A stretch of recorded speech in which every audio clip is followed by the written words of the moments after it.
Hey everybody, I'm a Cactus here, and today we're going to be doing a tutorial for Team Fortress 2, and we're going to be learning how to make doors. Simple, generic doors. We're not going to be going into any advanced doors, such as team-specific doors. That will come in a later tutorial in the more advanced section, but I just want people to get a feel to see how to make doors, and get used to it and like it, feel comfortable with it. So, very simple. We have my blue room for the blue guys where they can just chill and hang out and shoot the shit, and then we have our gray room, which is the generic room. That's going to be open territory between blue and red. Well, we don't want the reds to be peeking in on the blues and see what they're doing. So we're going to put a door here. We're going to be using the basic garage door that they use for respawn rooms and other areas. So let's jump right in. It's a more advanced process than what we've been doing. But I think you guys should be able to get this. It's three things. It's one prop and two brushes. So let's jump right in. So we're going to have an entity placed right in between our doors. Oh, right in between our doorway.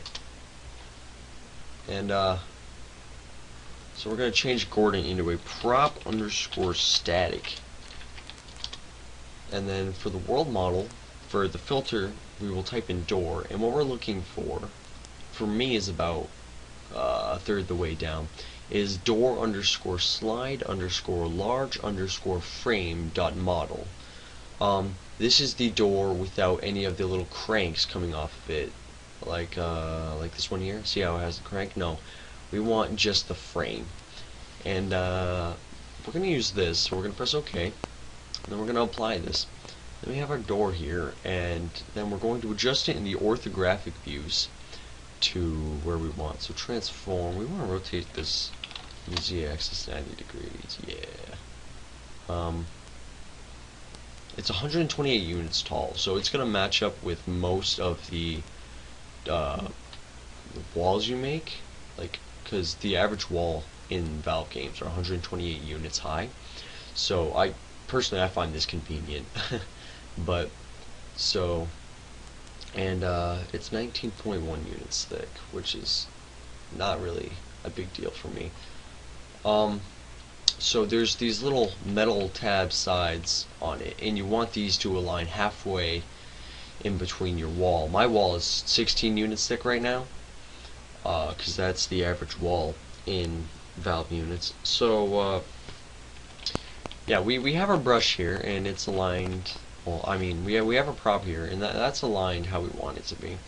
Now we're going to be creating a brush. Now the brush, we're going to make this with no draw, and it's 110 units tall, 182 units wide, and it'll be 4 units thick. So we're going to go down to the 1 grid size, and we want this to align about here. We want it to align as close to the center of these metal tabs as we can. And we're going to go and zoom out to our brush, and we're going to move it to the far edge of these metal brushes, of the metal sides on the door. That's 128 units tall. Let's make this 110. That's 112.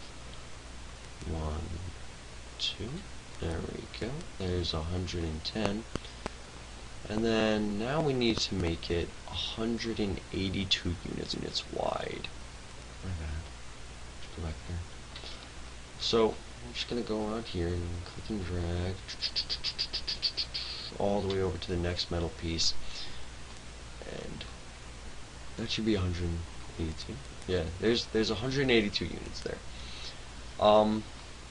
Align this to the ground, make sure it's not built to the prop dimensions, and then we're just gonna enter. We're gonna apply this, and there we have our brush here, and then we're gonna texture it. So we're gonna click on browse, and then we're gonna type in door, and we're gonna get a lot of results, mostly Half-Life stuff for me, but we're going to be looking for this right here. You don't want this one, because as you can see, we have this hand, which is made for the 96 unit wide doors, and then this is 96 unit wide also. This is the 192 units, and that's what we want. So we're going to Shift A, and then we're going to go reselect that, and we're going to apply that on both sides. We'll fit it, make it look nice and sexy, how we want it to be, and then that's good. Now we're gonna click on this, and then we're gonna press Control T to open up its properties, and we want to change this into a func underscore door. Apply this, yes, and then there's some things some credentials we need to change.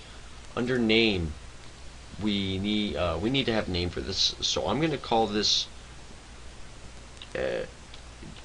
Danny the door, and Danny, we should change his speed. If you were to just go up and use Danny right now, Danny would just open kind of slow, kind of like an average garage door. Well, in Team Fortress 2, for some reason, the motors that are hooked up to the doors in that game, they must be going like turbo, because those doors open up really fast. So the speed for the doors, I like to use 275. That's a good speed for me. That's what I like. That's what I see is really close to Valve's. You can make it slower or faster depending on what you want. And then as we can see here, we want it spawn to be closed, saying this is the door closed right now. And then what we need to do now is we need to make a path, like we need to set where it'll be when it opens, because right now I think it would move just generic left or right. Render mode, disabling shadows. The delay should stay at 4 seconds. You can change that if you want, though. And then we're going to change the sounds a little bit later. But for now, we're just going to set where it's going to be. So you can see this little entity here, that little circle, which is that, represented that. And that's where we're going to be moving. But first, what we're going to do is I'm going to shift, click, and drag another door up to the position in which I want it to be at when it stops. So if I were to have it like that looks pretty nice. So, and then for simplicity reasons, what I'm going to do is I'm just going to click and drag this entity, which is where it's going to end, and I'm going to drag it up to where the entity is in the door I just created. Therefore, it kind of acts as a reference. And almost there. And just get it up to the center of the next door. So now if we were to go up here or into the brush, we would see that it's the same spot as that one. Then we're going to delete that.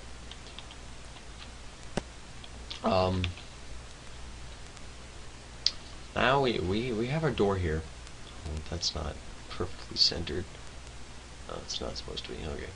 And now we would have to touch it in order for it to open. We don't want that. We're going to make this simpler because you would have to physically collide with it, and that's not really that's not good for multiplayer games like Team Fortress, because that it slows down the game pace, and that's not really how it works in real life. So now we have our brush. We have one brush and one entity essentially that's created out of a brush, and then we have our prop. Now we're going to need another brush, like I said.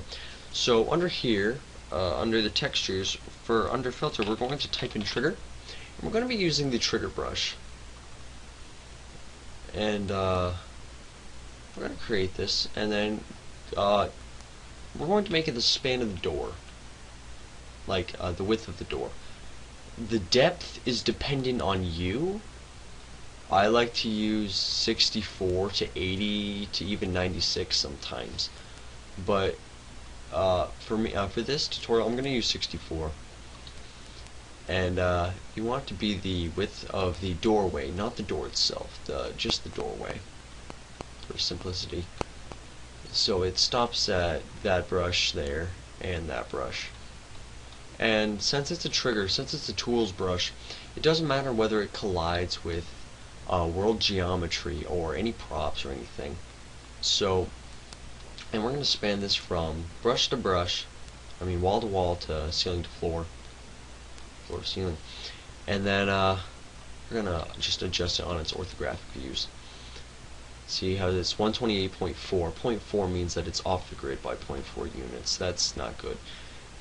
We want this to be aligned to the grid perfectly. You want everything to essentially be aligned to the grid. And then we're going to apply this, or you can right click it and press create object. And then we have our brush here, and if we were to double click it, it would just be a solid with 6 faces. So we're going to press Control T, and this will bring up its object properties. And under class, we're going to type in trigger, and then we're going to go down the list, and we're going to do trigger underscore multiple, which means that this can be triggered multiple times, because you don't want a door to be only be able to use once. So then after here, we're going to name this, and this is going to be door underscore trigger. He doesn't get a name because he's not cool. He gets a lame name. So, and then we need to do some outputs. So we're going to add a output that when the player begins to touch this brush, this invisible brush in game, what will happen is Danny the door will open. And open should be down near the bottom. Yes. Danny the door will open. So when a player touches this entity, Danny the door will open. And then we're going to apply this. And then we're going to exit out. So this will work, but there's something else I want to add. And what that is I want to make it so then the door plays sound. So we're going to double click the door here. And then start sound, start closed, and stop closed. There's 2 sounds we're going to be using. For the start sound, we're going to do rot. My bad. Start sound. We're going to use rot door sound period or dot, and then default move. Now if we were to play this, it should play sound, and that's what we want. And then for the stop sound, we want door sound dot default arrive. Now if we were to play this, there you go. So, and this is simple. Just copy this, and it also goes into close sounds, which is convenient. And now this door will sound like the Team Fortress doors in game. And then we're going to apply that, and then that's it. That's how you create a door in Team Fortress 2. Mind you, this is the simple door. This isn't a team-specific door or anything. This is just if a player or a NPC were to go to the door would open. And then it would close after 4 seconds if he was to just stand in the trigger. So that's it. Thanks guys for tuning in. You know, it's really nice being able to put out these tutorials and teach people something new. So I hope you guys practice with this, you know, get used to it, because if you're making TF2 levels, you're going to be making a lot of these. Thanks guys, and I'll see you next time. Have fun mapping.